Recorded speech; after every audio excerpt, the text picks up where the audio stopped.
The board are not fit enough to run our club.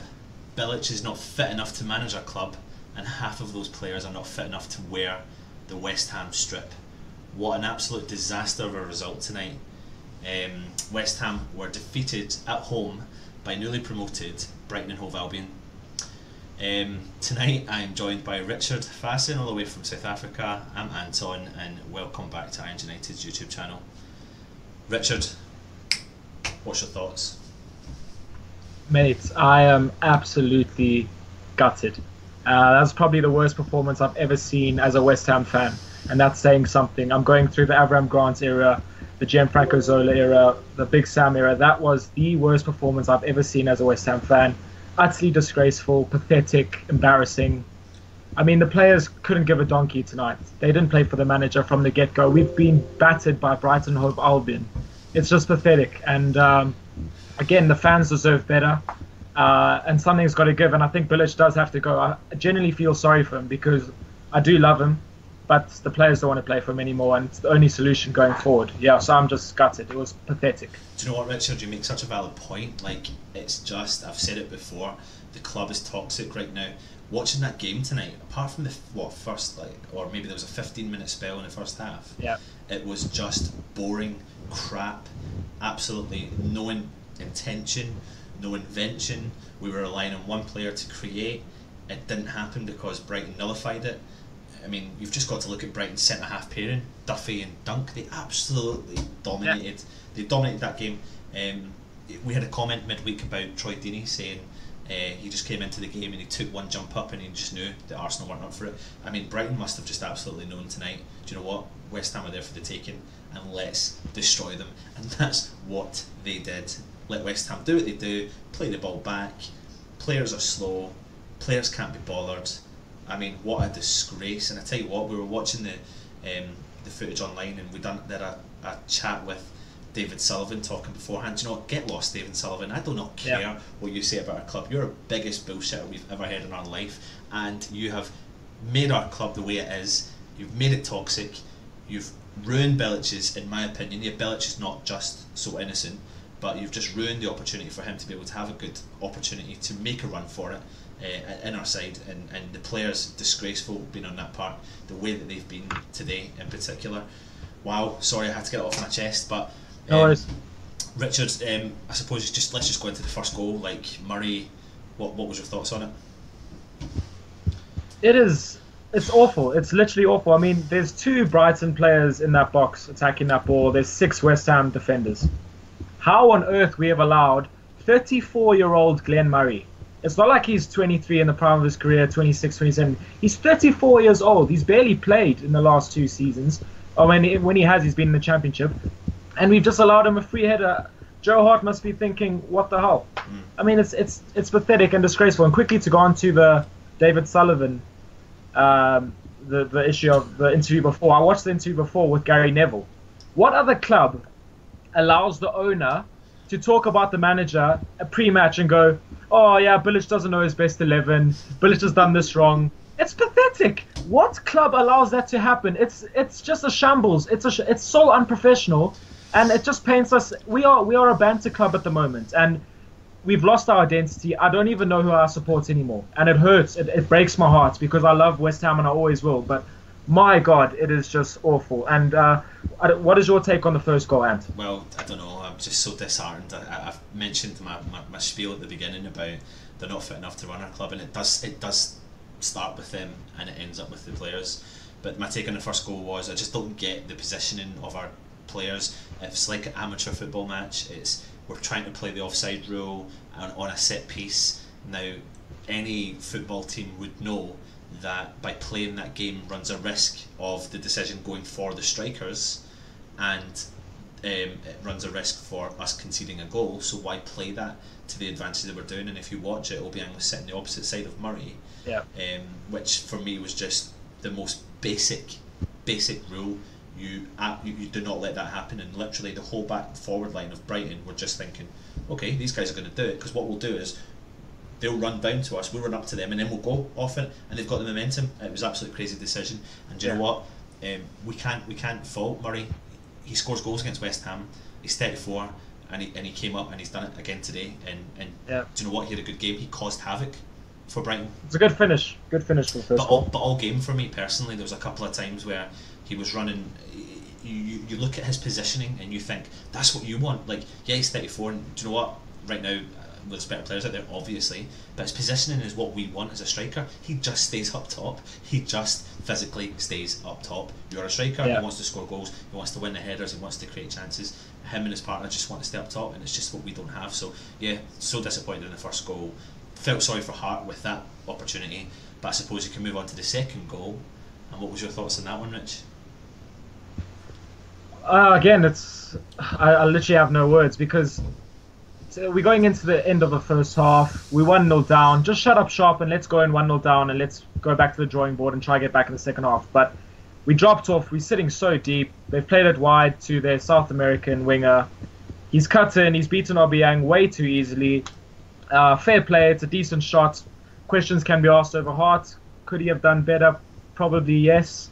But at the end of the day, it's a decent finish. But again, it's shocking. It's so poor that we've allowed him. Where he picks up the ball, he's picked up the ball 30 to 40 yards from goal, and we've just allowed him to run all the way to the edge of the box.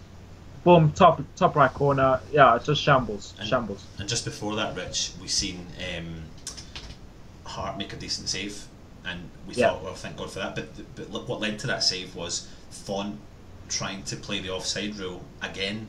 Font's the most slowest defender you could possibly see, and he was doing it against the fastest player on the park for Brighton. And when he was stepping out, the fast player was just looking at him going, okay mate, is this what you're doing? I'm just still watching you. And then he went, and it created the chance. It was just like, what are those guys doing? A few times I was watching this game and I was looking at Font, and he just runs around like a headless chicken.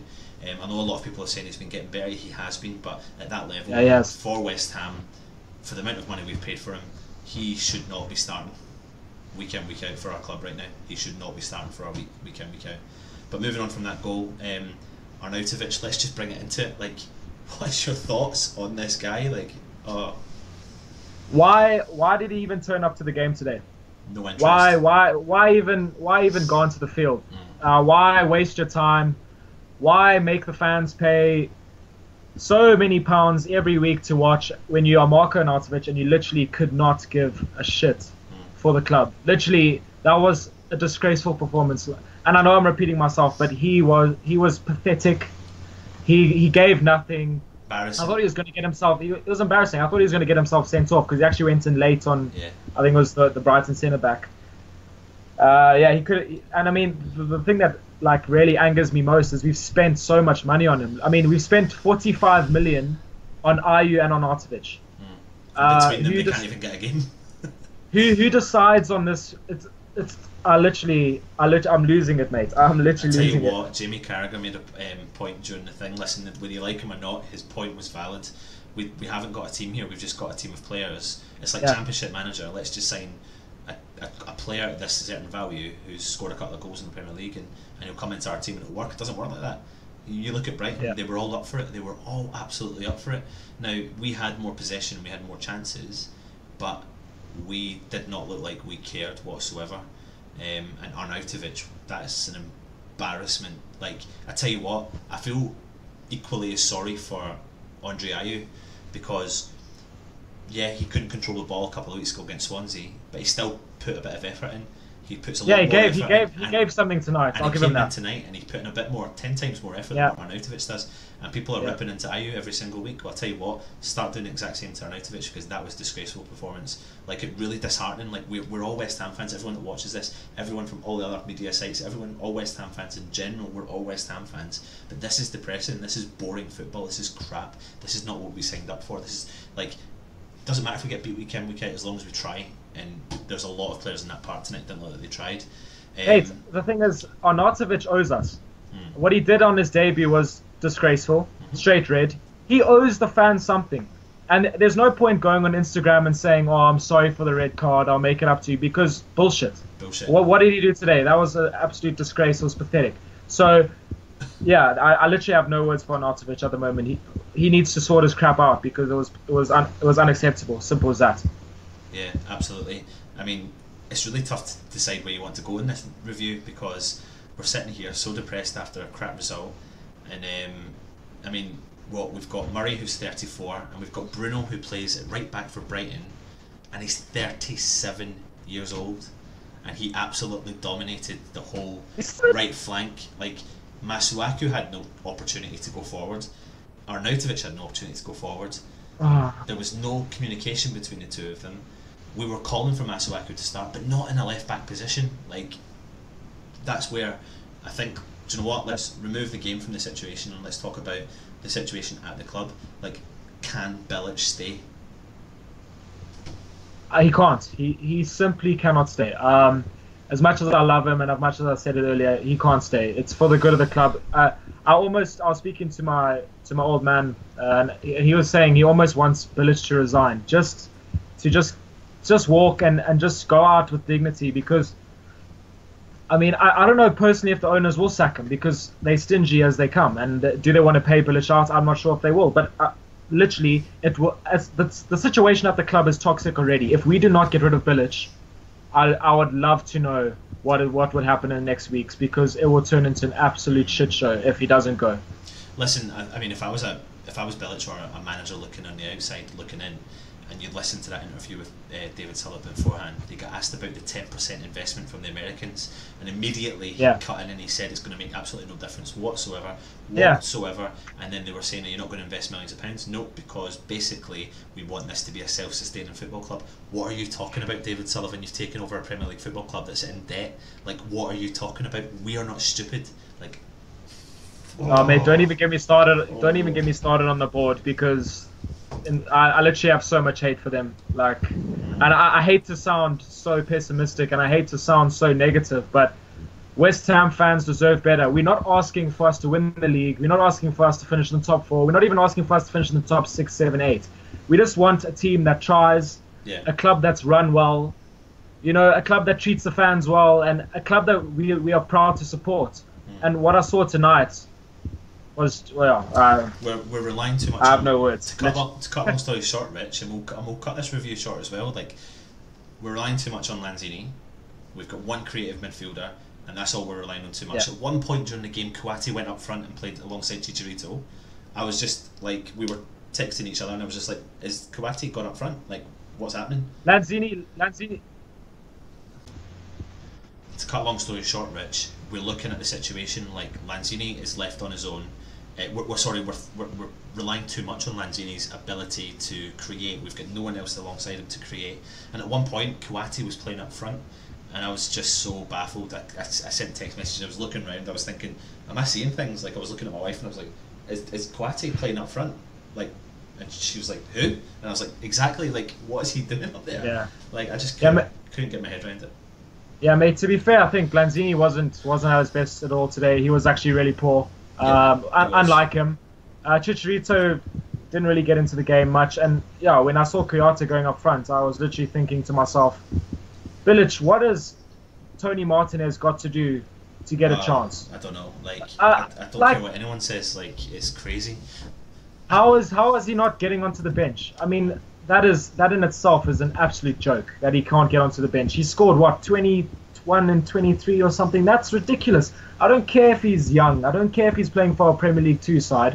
Someone with that goals ratio has got to be in and around the first team. It's simple as that. And now we're bringing on Ayew and playing Kouyaté up front. It's pathetic. and beforehand we're told we're okay with options, but we put Kouyaté up front and then bring Ayew on, like you said. Like, it's absolutely crazy. I tell you what, though, one thing that could absolutely change our opinion on a lot of things is there's people there, and it's in the youth team.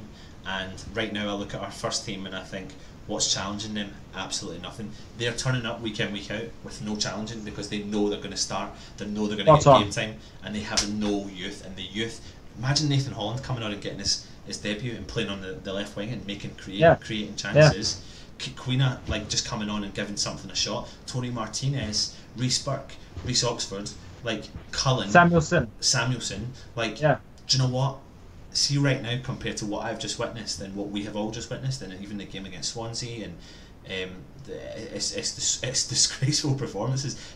Because I tell you what, under Avram Grant, under other managers, we didn't play that well. We lost a lot of games and we got relegated. But there were certain games that we did show something and show a little bit of fight, and we actually don't look like we are showing any fight, but we sometimes get a result, sometimes get a draw, and sometimes we have passages of good football, and it's just like, what is going on at our club, Rich?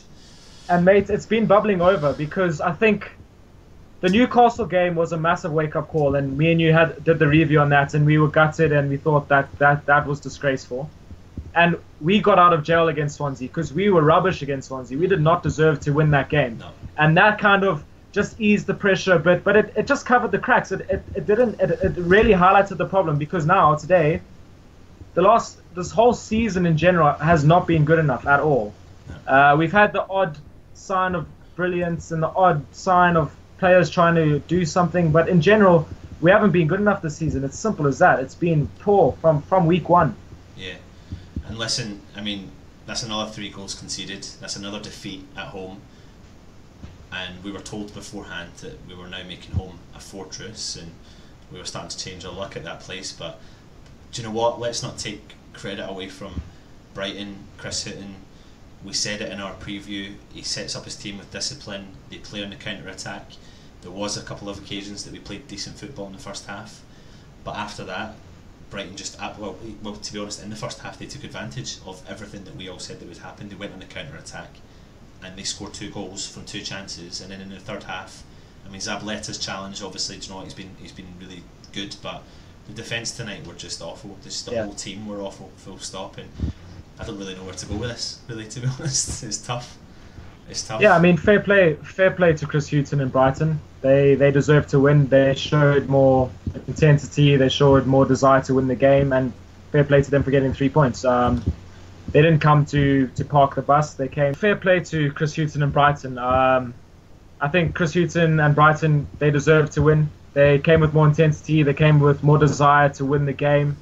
And they've got some decent players. Pascal Gross, for example, Anthony Knockout, those are decent players. And they didn't come to park the bus.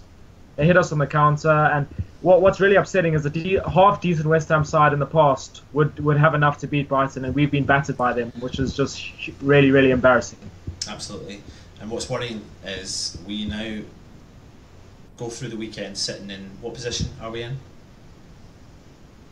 I think we're 17th now. Yeah, we've conceded so many goals. There's games to be played over the weekend. I think we can go down to second bottom if the team below us win. I think it's Leicester. And we've got Tottenham in the Cup, which we'll be doing a preview for. Hopefully we'll have more positive things to talk about. But listen, we don't know. It's 10:30. We don't know if Bilic is going to stay or going to go. I think he's probably going to stay, because I don't think the board are going to have the balls. It's just whether or not Bilic can decide, can he actually stick around and be around this negativity. Because for me personally, if he does care about the club, it's time to go. So, Rich, you got anything else to add before we go? It's difficult to stay positive, Ant, because we have a really tough fixture list in December. We've got to play Chelsea, Arsenal, Spurs and City in that month. If we don't get any points in November, we're in big trouble. And I hate to sound so negative, and I hate to do this, but I'm just so disappointed at the state of our club at the moment. And I just hope we can find some positives in the coming weeks. Yeah, I tell you what, stay positive. we Man City, Chelsea, Man United are currently probably looking at West Ham side right now and going, there's some goal difference, there's an opportunity for some goal difference. Let's go away from home and play at West Ham's home stadium and destroy them, because I'm really concerned about when they come to our club, even more specifically Manchester City. But I tell you what, Rich, we've got the preview coming up of the Tottenham game, so let's call it quits there. So yeah, guys, I know I was saying to you we were just keeping an eye out on our phones, but something's come through here with Slaven Bilic speaking to the reporters, and he's saying, it's very hard for me to say anything clever now. I take full responsibility for it. I don't want to hide. It is not a good situation, and the board will do what they're going to do. It's their decision. For me, I just look at Slaven Bilic and he looks defeated, and to be honest, I'm just going to keep saying it, from top to bottom, I don't blame him. I blame him for some decisions. He's a man in the middle. He's been hung out to dry, and that's exactly what the board are doing. So, yeah. It's difficult to stay positive, Ant, because we have a really tough fixture list in December. We've got to play Chelsea, Arsenal, Spurs and City in that month. If we don't get any points in November, we're in big trouble. And I hate to sound so negative, and I hate to do this, but I'm just so disappointed at the state of our club at the moment, and I just hope we can find some positives in the coming weeks. Yeah, I tell you Try to what, stay positive. we Man City, Chelsea, Man United are currently probably looking at West Ham side right now and going, there's some goal difference, there's an opportunity for some goal difference. Let's go away from home and play at West Ham's home stadium and destroy them, because I'm really concerned about when they come to our club, even more specifically Manchester City. But I tell you what, Rich, we've got the preview coming up of the Tottenham game, so let's call it quits there. My name's been Anton. I'm Rich. Please make sure you subscribe to our channel. There's going to be a cool competition coming up, and let's just try and stay positive, keep our heads up somehow. It's really tough, but hey ho, we're Irons United.